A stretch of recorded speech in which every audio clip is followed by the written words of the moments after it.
आज मैं वर्णन करने जा रहा हूँ जगन्नाथ जी और चैतन्य महाप्रभु का पुरी में दोनों के बीच में जो भाव का आदान प्रदान होता है उसका वर्णन हम लोग चर्चा करेंगे। और ये चर्चा होगी चैतन्य चरितामृत से होगी चर्चा पूरी। तो मैंने बताया था कि कैसे द्वारका में कृष्ण जगन्नाथ का रूप प्रकट किए थे द्वारका में।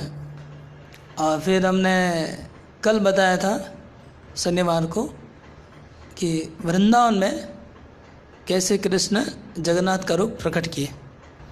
आज हम देखेंगे कुरुक्षेत्र में कैसे भगवान जगन्नाथ का रूप प्रकट हुए।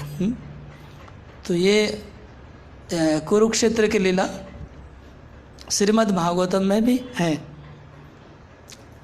श्रीमद् भागवतम में वर्णन आता है कि एक बार सूर्य ग्रहण का उपलक्ष्य था, और ये जो सूर्य ग्रहण था वो पूरे हिस्ट्री में सबसे बड़ा सूर्य ग्रहण था, एंटायर हिस्ट्री में। और फ्यूचर में भी इतना बड़ा सूर्य ग्रहण कभी होने वाला नहीं है। सबसे बड़ा सूर्य ग्रहण था वो। इवन ज्योतिष शास्त्रों में भी उस सूर्य ग्रहण की महिमा बहुत लिखी हुई है ज्योतिष शास्त्रों में कि वो सूर्य ग्रहण सबसे विशेष सूर्य ग्रहण था। और इसलिए पूरी दुनिया के सब राजा लोग इस विशेष सूर्य ग्रहण के उपलक्ष्य में कुरुक्षेत्र की पुण्य भूमि में इकट्ठे हुए थे। और वहाँ पर बहुत दिन तक एक मेला लगा था। जैसे आप लोग को ध्यान होगा कि जब अपना कुंभ मेला लगता है, कभी नासिक में होता है, फिर प्रयाग में होता है, और उज्जैन में और हरिद्वार, ये 4 जगह कुंभ मेला होता है। तो कुंभ मेला में क्या होता है, पूरी दुनिया के लोग, पूरी दुनिया से लोग इकट्ठे होते हैं और सब संप्रदाय का अपना अपना अखाड़ा होता है। इस्कॉन का है, फिर ये सब जितने भी सोसाइटी है सनातन धर्म में इंडिया में, सबका अपना अपना खुद का एक टेंट लगता है। कभी आप लोग मौका होगा तो देखिएगा कि इंडिया में कितने संप्रदाय हैं और कितने संस्था हैं। या अगर देखना चाहते हैं तो कुंभ मेला में जाएंगे, छोटा टाउन हो जाता है। हाँ, एक पूरा शहर बन जाता है। छोटा नहीं, बड़ा शहर बन जाता है। एक शहर बन जाता है पूरा पूरा, बाकायदा गवर्नमेंट पूरा व्यवस्था करती है, सब बनाती है। तो ये इस तरह गंगा सागर में भी ऐसा होता है, सब लोग आते हैं। इसी तरह से तो आपको जिस अंदाज देने के लिए बताया कि कुरुक्षेत्र में जब वो बड़ा सूर्य ग्रहण हुआ तो दुनिया के लोग आए, सब राजा लोग ने अपना अपना कैंप लगाया बड़ा बड़ा। और वहाँ पर वृंदावन के भक्तों को पता चला कि कृष्ण भी कुरुक्षेत्र आने वाले हैं। तो व्रजवासी वैसे भी बहुत दिनों से कृष्ण को देखे नहीं थे, और इसलिए उनके मन में कृष्ण को देखने की बहुत तमन्ना थी। कृष्ण के विरह में बहुत दुखी थे व्रजवासी। तो उन्हें मन में इच्छा हुई कि हम लोग भी कुरुक्षेत्र जाते हैं और वहाँ जाने से श्री कृष्ण का दर्शन कर पाएंगे। तो कृष्ण दर्शन की इच्छा से व्रजवासी कुरुक्षेत्र जाते हैं। तो नंद महाराज ने आज्ञा दे दी सब व्रजवासियों को कि चलिए हम लोग सब कुरुक्षेत्र जा रहे हैं। हमारे प्रिय कृष्ण, हमारे लाडले कृष्ण वहाँ पर आने वाले हैं और हमें उनको दर्शन करना है। तो सब व्रजवासियों ने अपना जितना भी सामान था, घर बार, सब भर भर के बैलगाड़ियों पे लाद दिया और पूरा व्रज चला कुरुक्षेत्र में। बैलगाड़ियाँ चल रही हैं और जितनी गोपियाँ हैं और स्त्रियाँ हैं उनको बैलगाड़ी में बिठा दिया गया, और जो जवान थे वो आगे चलने लगे प्रोटेक्शन के लिए, बच्चों को बिठाया गया। पूरा व्रज कुरुक्षेत्र जाता है। और कुरुक्षेत्र पहुंचने पे उनका श्री कृष्ण से मुलाकात होती है। तो पहले वसुदेव और देवकी नंद और यशोदा से मिलते हैं। यशोदा माता देवकी से मिलती है, उनको आलिंगन करती है। वसुदेव को नंद महाराज मिलते हैं और खबरा खबर पूछते हैं। वसुदेव नंद महाराज को पूछते हैं, आपका कैसा चल रहा है, गोचारण ठीक से चल रहा है कि नहीं। और नंद महाराज वसुदेव को पूछते हैं, आपका कैसा राजकाज चल रहा है, आपके पुत्र कैसे हैं, कृष्ण बलराम कैसे हैं। ऐसे बहुत देर खबरा खबर लिए। यशोदा माता के मन में बहुत उमंग था, बहुत ही आकांक्षा थी कि जल्दी से जल्दी कृष्ण को मिले। लेकिन देवकी और वसुदेव, उनके मन में डर रहता है हमेशा, यशोदा कृष्ण से मिलेगी तो कृष्ण उनके प्रति, तो वो डिले कर रहे थे। वसुदेव देव की डिले कर रहे थे और यशोदा जल्दी से बात कट करके मिलना चाह रही थी। तो बहुत देर वो लोग बातचीत करते करते डिले कर दिए। और फिर अंत में नंद महाराज और यशोदा को उनके कृष्ण से मिलने दिया गया। तो एक कैंप में कृष्ण बैठे हुए थे, वहाँ यशोदा और नंद महाराज जाते हैं और कृष्ण से मिलते हैं। कृष्ण नंद महाराज यशोदा को प्रणाम करते हैं। नंद महाराज उनको अपने गोद में ले लेते हैं, अपने बाहों में ले लेते हैं और कृष्ण को अपनी आँखों के आंसुओं से भिगो देते हैं। यशोदा मैया कृष्ण को गोद में लेती है और उनको भी आंसुओं से भिगो देती है। यशोदा के स्तनों से दूध बह रहा था अपने आप वात्सल्य से, और कृष्ण यशोदा की ओर देख रहे थे, अपनी मैया की ओर। बहुत देर के बाद मिले तो वो जो उनका मिलन हुआ बहुत ही हृदय स्पर्शी मिलन था, मर्म स्पर्शी था। दोनों का हृदय सबका पिघल रहा था, कृष्ण और नंद महाराज यशोदा का। और ज़्यादा देर वो लोग मिलने नहीं दिया। वसुदेव देवकी ने थोड़ा देर के बाद यशोदा को बोला, अरे यशोदा खाली कृष्ण से मिलोगी, और भी बहुत लोग मिलने आए, तुम और भी बहुत लोगों को मिलो थोड़ा। ऐसे बोल के यशोदा को बुला के दूसरी औरतों से मिलाना शुरू किया। और तब गोपियों को मन में बहुत कृष्ण को मिलने का इच्छा था, लेकिन समाज व्यवस्था के अनुसार गोपियाँ कृष्ण को मिल नहीं सकती हैं। कि क्या कारण, क्यों मिलना चाहते? No reason. आपको क्या लगता है कृष्ण? तो वो लोग मन में बहुत संकोच कर रहे थे कि हम लोग कृष्ण से मिलना चाहते, लेकिन मिलेंगे कैसे? इतनी सिक्योरिटी है, इसकी बहुत सिक्योरिटी थी, जैसे मैं बोलता हूँ कुंभ मेला जैसा, और इतने बड़े लोग भी हैं, बुजुर्ग लोग, तो उनके सामने गोपियाँ कैसे कृष्ण को मिलने जाएंगी? तो उन लोगों के मन में बहुत दुख हो रहा था, ग्लानि हो रहा था कि हम लोग का कोई चांस नहीं होगा मिलने का, हम लोग कैसे मिलेंगे? तो कृष्ण को प्रार्थना कर रहे थे मन ही मन। तो किसी बहाने से श्री कृष्ण बाहर जाते और बाहर में गोपियों से मिलते हैं,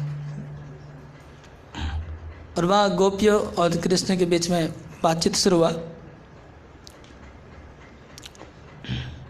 और गोपियों और कृष्ण के बीच में जो बातचीत हुआ, वो बातचीत क्या हुआ था, वो चैतन्य महाप्रभु ने प्रकट किया। चैतन्य महाप्रभु ने गोपियों का वो जो भाव था कुरुक्षेत्र में कृष्ण से मिलने से, वो भाव चैतन्य महाप्रभु ने रथ यात्रा के दिन प्रकट किया। रथ यात्रा में तो मैं ब्रीफली बताऊंगा। मैं अभी चैतन्य चरितामृत से थोड़ा पढ़ता हूँ, पढ़ के सुनाऊंगा, क्योंकि कुछ ऐसी बातें हैं जो डायरेक्ट वहाँ से सुनेंगे तो अच्छी लगेगी, मेरे मुंह से अच्छी नहीं लगेगी। आप लोग रिपीट कर सकते हैं। चैतन्य महाप्रभु रथ यात्रा में नृत्य कर रहे थे। नृत्य करते करते वो एक गाना गाने लगे। वो गाना गा रहे थे, लेकिन इसका अर्थ किसी को पता नहीं था और कोई समझ नहीं पा रहा था कि ये गाना चैतन्य महाप्रभु क्यों गा रहे हैं। तो वो गाना है, से तो प्राणनाथ पाइनो,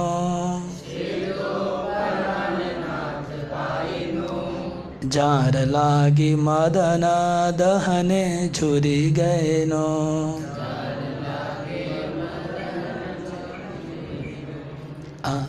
ये गाना महाप्रभु गा रहे थे और कोई सब लोग सोच रहे थे कि ये गाना उस समय का फिल्मी गाना था। जैसे अभी कोई फिल्मी गाना होता है ना, वो लोग गुनगुनाते रहते हैं, लेकिन भक्त लोग नहीं गाते हैं। भक्त लोग गाएंगे तो लोग शॉक्ड हो जाएंगे, क्या इतने अच्छे भक्त फिल्म का गाना गा रहे। तो ये जो गाना था उस समय का फिल्मी गाना था, लेकिन महाप्रभु भाव में गा रहे थे। महाप्रभु का भाव क्या था वो बता रहे हैं। भाव क्या है वो आगे बता, क्यों गा रहे थे महाप्रभु, उसका अर्थ क्या कर रहे थे महाप्रभु। जब महाप्रभु गा रहे थे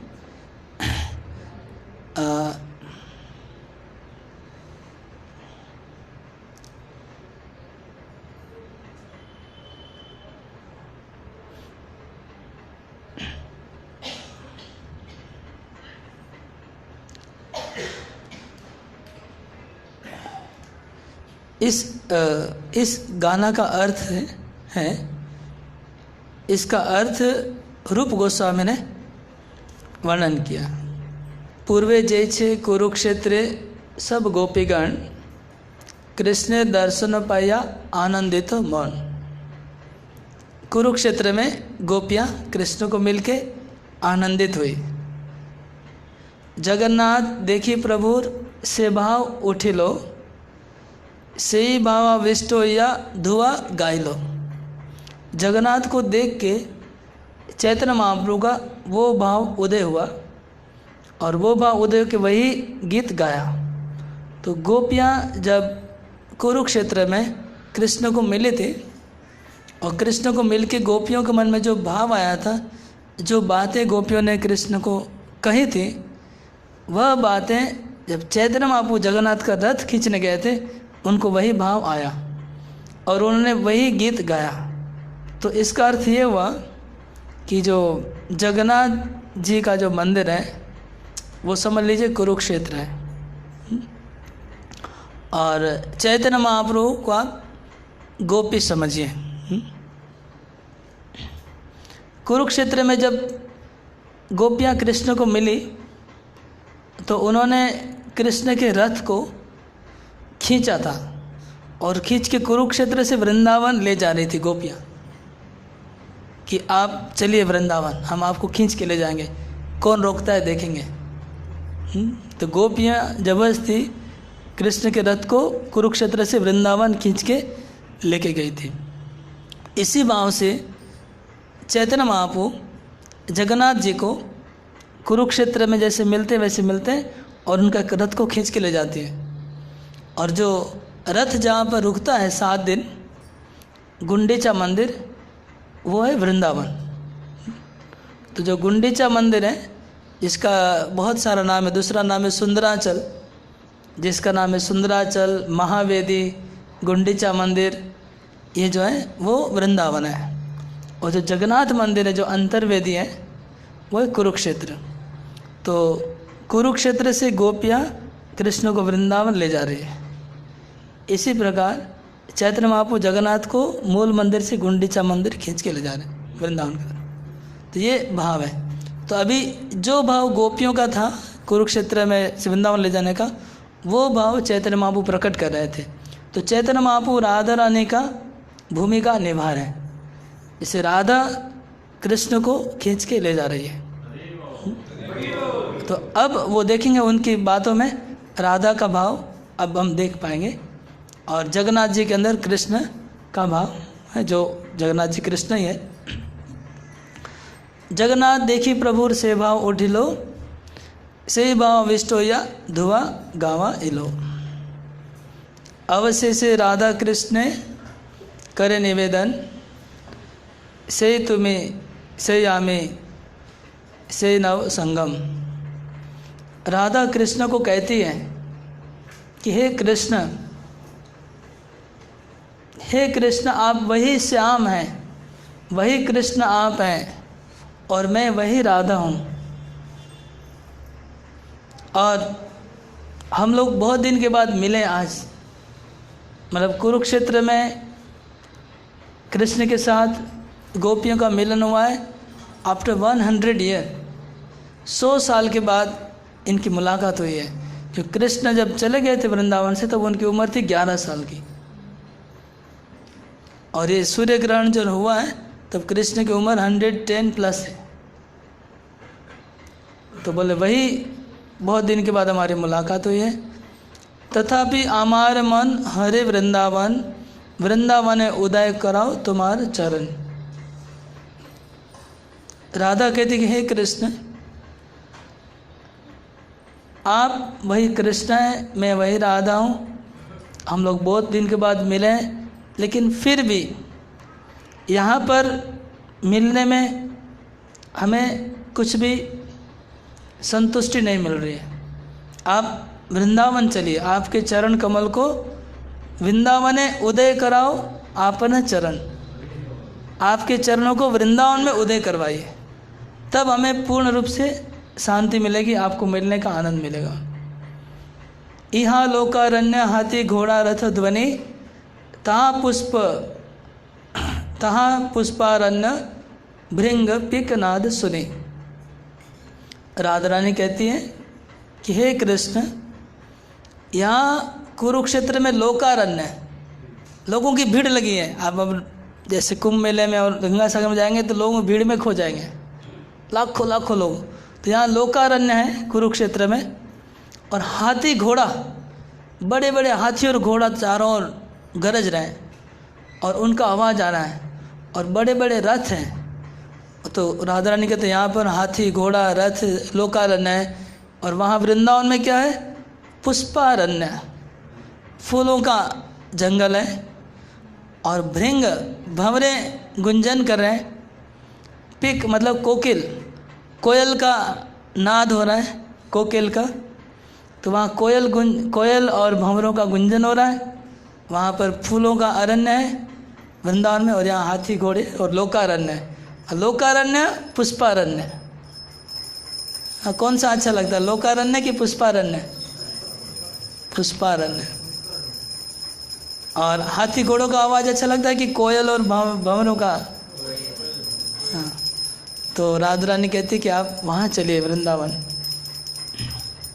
यहाँ राजवेश संगे सब क्षत्रिय गण, तहाँ गोप वेश संग मुरली वदन। राधा रानी कहती हे कृष्ण, यहाँ पर आप राजवेश में हैं, और वृंदावन में आप गोप वेश में हैं। यहाँ पर आप क्षत्रिय हैं,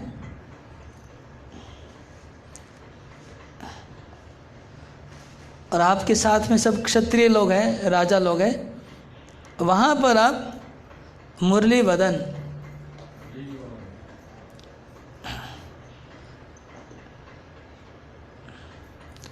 राजवेश।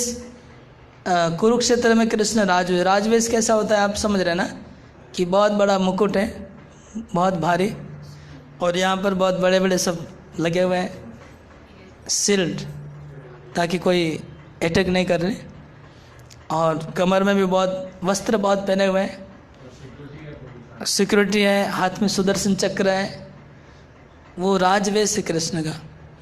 और साथ में क्षत्रिय लोग हैं, सैनिक लोग हैं। और बोले वहाँ पर गोप वेश, गोप वेश मतलब ऐसे ही मोर पंख लगाया हुआ है सर पे, कुछ फूल लगाया हुआ है, और सिंपल कपड़े पहने हुए, पीताम्बर, और मुरली बजा रहे हैं, और साथ में मुरली बजाने वाले सब ग्वाले हैं। तो वो हमें अच्छा लगता है। राधा रानी कहते हैं कि ये कुरुक्षेत्र की भीड़ भाड़ में अच्छी नहीं लग रही है, हमको वृंदावन अच्छा लग रहा है, जहाँ पर आप बंसी बजाते हैं, जहाँ पर आप मयूर पंख धारण करते हैं, वो रूप हमें अच्छा लगता है। यहाँ पर हम मिले हैं इतना दिन के बाद, लेकिन फिर भी हमारे मन में अच्छा नहीं लग रहा है मिल के। व्रजे तुम्हार संगे से सुख आस्वादन, से सुख समुद्र रो यो नाही एक कण। वृंदावन में जो हमने लीला की थी, वृंदावन में जो रास लीलाएँ और जमुना के ऊपर कुंजों में जो सब लीलाएँ कृष्ण ने की है, उन लीलाओं में जो हम लोग को आस्वादन मिला, आनंद मिला है, उसका एक कण भी यहाँ पर नहीं मिल रहा है। ये कुरुक्षेत्र में वहाँ पर जो समुद्र सुख का सागर मिला था वृंदावन में, उस सुख के सागर का कुरुक्षेत्र में एक कण भी हमको नहीं मिल रहा है। तो यहाँ पर हमें अच्छा नहीं लग रहा है। राधा रानी कह रही है, आमालया पुनः लीला करो वृंदावने, तबे हमार मनोवांछा हो तो पूर्ण। तो राधा रानी कहते कि कृपा करके वापस वृंदावन चलिए, और वापस फिर से पहले के जैसे हम लोग गोचारण करेंगे, दही मक्खन बेचेंगे और वो सब करेंगे, तो बहुत आनंद आएगा। तो हमारी इच्छा पूरी होगी अगर आप वृंदावन चलेंगे तो। भागवते आछे जैसे राधिका वचन, पूर्वेता सूत्र मध्य करियाछि वर्णन। से बा वैसे प्रभु पढ़े आर श्लोक, से श्लोकेर अर्थ नाई बुझे लोग।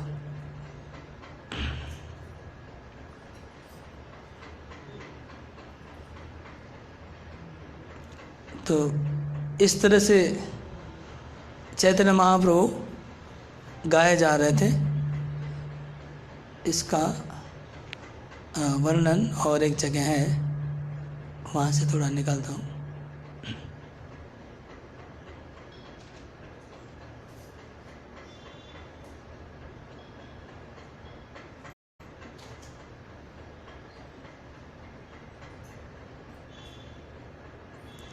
इस तरह से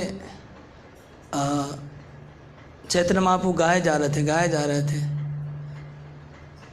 और कोई समझ नहीं पा रहा था कि क्या हो रहा है, महाप्रभु ऐसी बातें क्यों कर रहे हैं।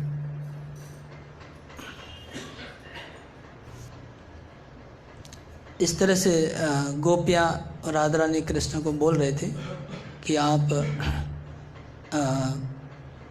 वृंदावन चले, वहाँ पर आपके चरणों को उदय करवाइए, क्योंकि अन्येर मन मन मोर मन वृंदावन। इस तरह से ये जो महाप्रभु भाव प्रकट कर रहे थे, इसको रूप गोस्वामी ने एक बार देखा। देख के रूप गोस्वामी एक सुंदर श्लोक उन्होंने लिखा। श्लोक लिख के रूप गोस्वामी ने अपने कुटिया में ऊपर दरवाजा के ऊपर लगा दिया कागज में। तो चैतन्य महाप्रभु एक बार रूप गोस्वामी को मिलने आते हैं। मिलने आकर के उन्होंने रूप गोस्वामी कुटिया के अंदर गए, पानी भरने के लिए महाप्रभु को देंगे पानी। तो चैतन्य महाप्रभु ने वो कागज़ निकाल लिया और कागज़ निकाल के पढ़ा। तो उस कागज़ में एक श्लोक था। उस श्लोक का अर्थ था कि हे कृष्ण, आप वही श्याम सुंदर है, मैं वही राधा हूँ। पहले यमुना के किनारे हम लोग मिलते थे, वहाँ पर धीर समीर बहता था और पंचम सुर में वो मुरली आपकी बजती थी, पंछी गूंजते थे, और वो उस समय आपको दर्शन करके, आपको मिलके जो मुझे आनंद हुआ था, और आप वही कृष्ण आज कुरुक्षेत्र दैन्य सामंत सबके बीच में, आपको मिलने के बाद भी कोई मन में आनंद नहीं हो रहा है, मिलने के भी कोई खुशी नहीं हो रही है, और मिल के भी कोई मन में तृप्ति नहीं हो रही है। तो आप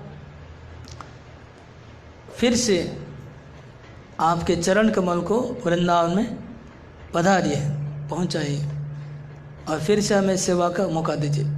ये श्लोक रूप गोस्वामी ने संस्कृत में लिखा। तो महाप्रभु ने जब ये पढ़ा इस श्लोक, तो रूप गोस्वामी को देखा, और रूप गोस्वामी को देख के बोला, अरे ये तुमने मेरे मन की बात को कैसे जान लिया? तो मैं तो एक ऐसे गाना गा रहा था, और तुमने श्लोक कैसे बना लिया? मेरे मन की बात तुम कैसे समझ गए? वो श्लोक महाप्रभु ले लिए, और बाद में एक्चुअली महाप्रभु ने रूप गोस्वामी को एक थप्पड़ मार दिया, अरे तुम मेरे मन की बात छीन लिया, तुमने मेरे मन की बात को श्लोक में लिख दिया। तो बाद में चैतन्य महाप्रभु जब स्वरूप दामोदर को मिलते हैं, तो स्वरूप दामोदर को वो श्लोक दिखाते, और चैतन्य महाप्रभु स्वरूप दामोदर को पूछते हैं कि रूप मेरी मन की बात कैसे समझ गया, कि मैं तो वहाँ रथ यात्रा के समय गा रहा था, किसी को पता नहीं मैं क्या बोल रहा हूँ। तो स्वरूप दामोदर गोस्वामी बोलते हैं कि आपकी कृपा के बिना आपके मन की बात कौन जान सकता है।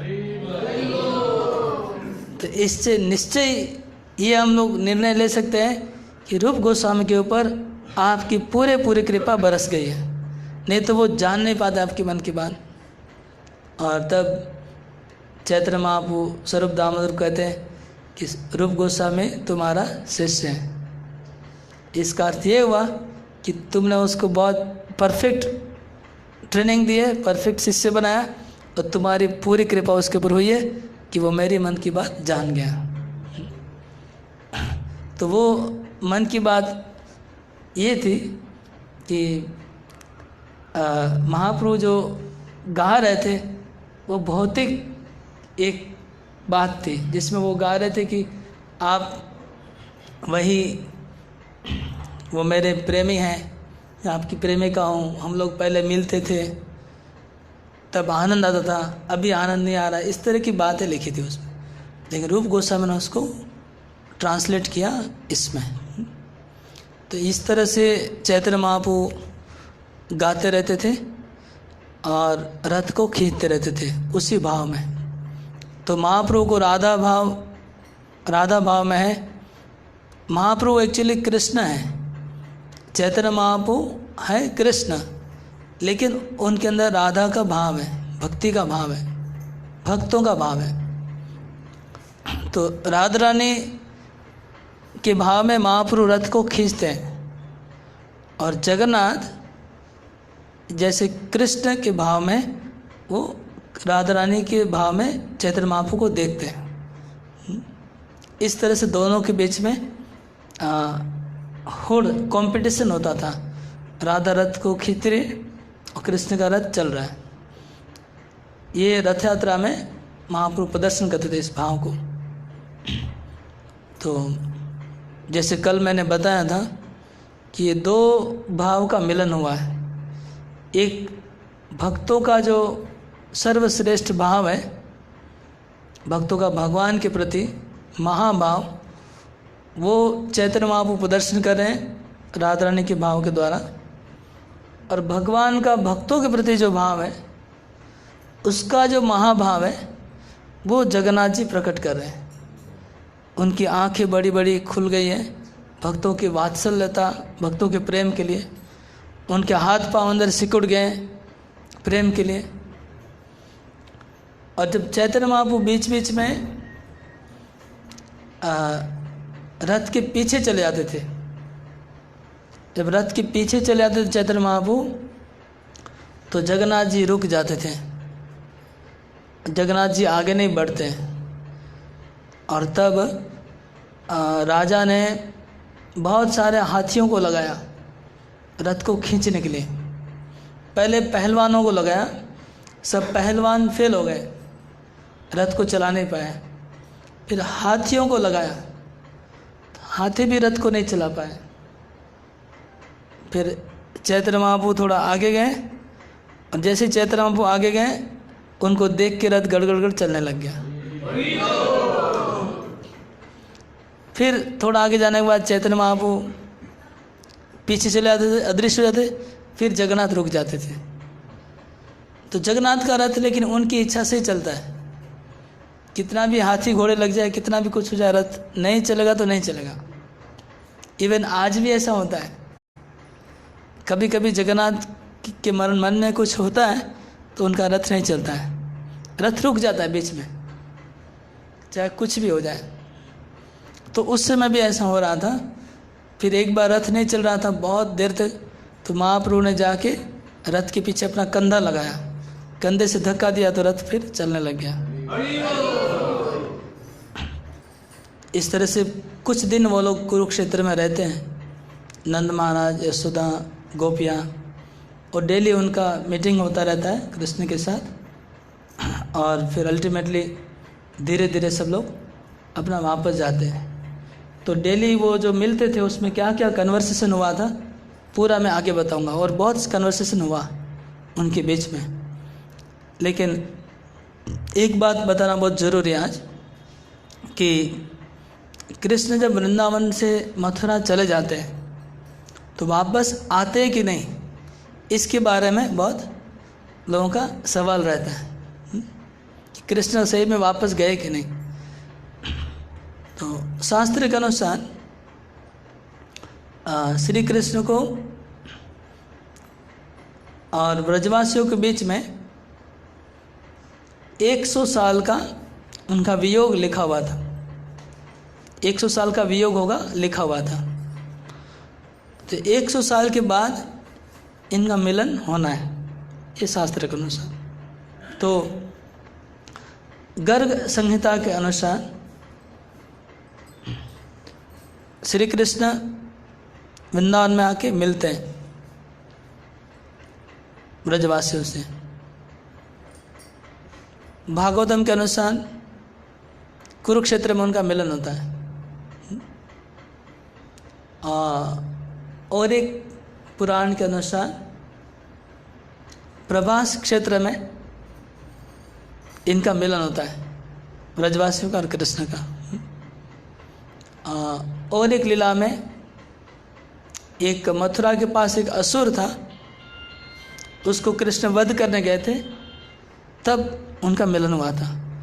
तो अलग अलग शास्त्रों के अनुसार अलग अलग समय कृष्ण मिले थे ब्रजवासियों से, मतलब, और वो 100 साल के बाद मिले थे। तो कृष्ण मिले थे ये पक्का है, और कब कब मिले थे, अलग अलग समय मिले हैं। और अलग अलग समय अलग अलग पुराण क्यों बताते हैं उसका कारण भी मैंने कई बार बोल चुका हूँ मैं, कि कृष्ण की लीला ब्रह्मा के एक दिन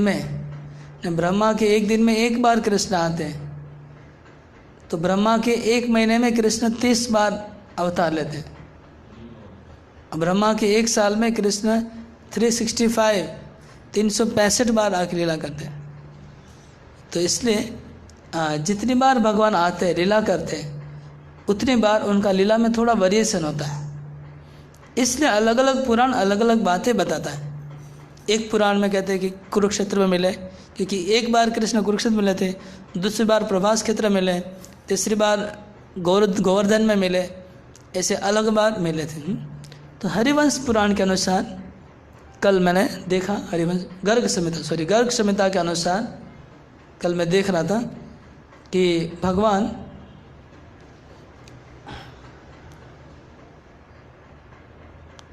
कृष्ण उद्धव जी को जब मथुरा से वृंदावन भेजे थे,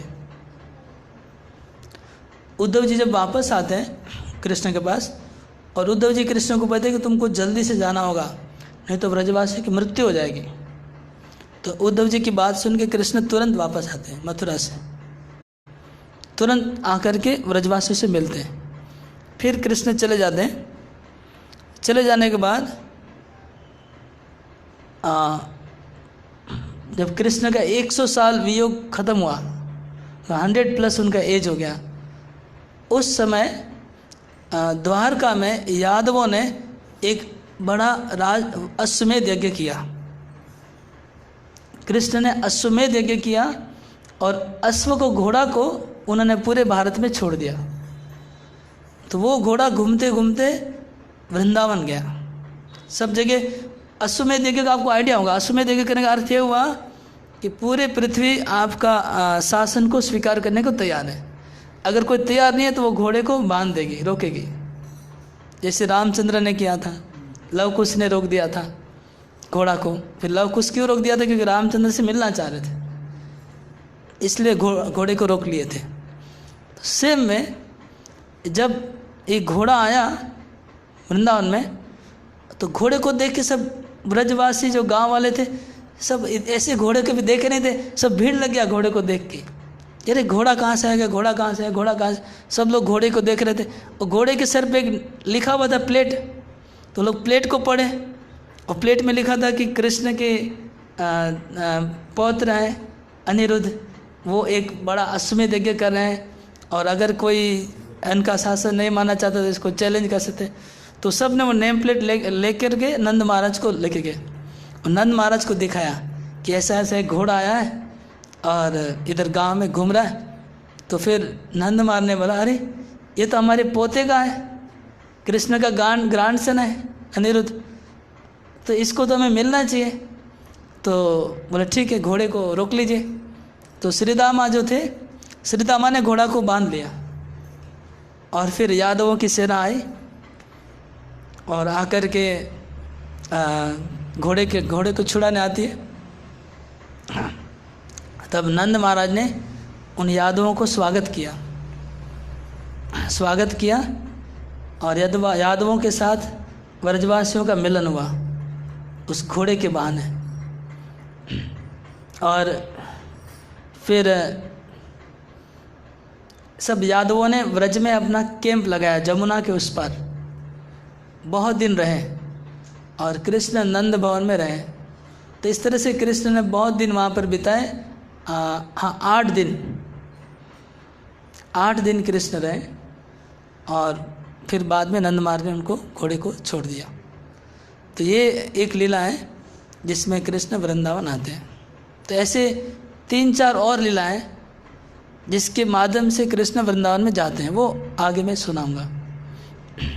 हरे कृष्णा कृष्ण कृष्ण हरे हरे, हरे राम राम राम हरे हरे। श्री जगन्नाथ स्वामी की विनीता अग्रवाल का क्वेश्चन है, when a child born we don't go to temple, why? बच्चे का जन्म होने पे मंदिर जाते नहीं है, क्यों? आप लोग कोई जानते हैं बच्चे का जन्म होने पे मंदिर नहीं जाते? हाँ, तो ये कुछ सोच असोच का कुछ बात है। मृत्यु पे भी ऐसा होता है ना? हाँ, शुद्ध वृद्धि हो गया बच्चा होने पे, और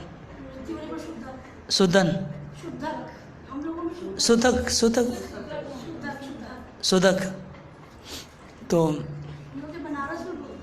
हाँ, ठीक बोले। तो ये शास्त्र में कुछ ये सब नियम हैं, इसकी नियम के पीछे साइंस भी है, हाँ, लेकिन हमें देखना पड़ेगा क्या रीज़न है। लेकिन शास्त्र में जो भी बात बताई जाती है वो साइंटिफिक होती है और बहुत ज़रूरी होती है, तो हमें पालन करना चाहिए। हाँ, जैसे मृत्यु के समय सुतक बोलते हैं, सुतक, हाँ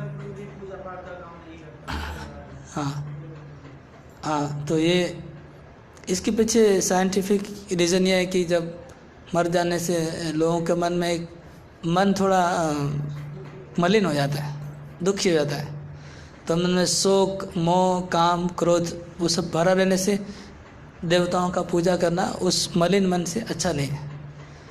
इसलिए कोई व्यक्ति जो इससे जुड़ा हुआ नहीं है उससे पूजा करवाते, पूजा बंद नहीं होती है, पूजा कंटिन्यू दूसरे किसी जिसका इसका मन शुद्ध है।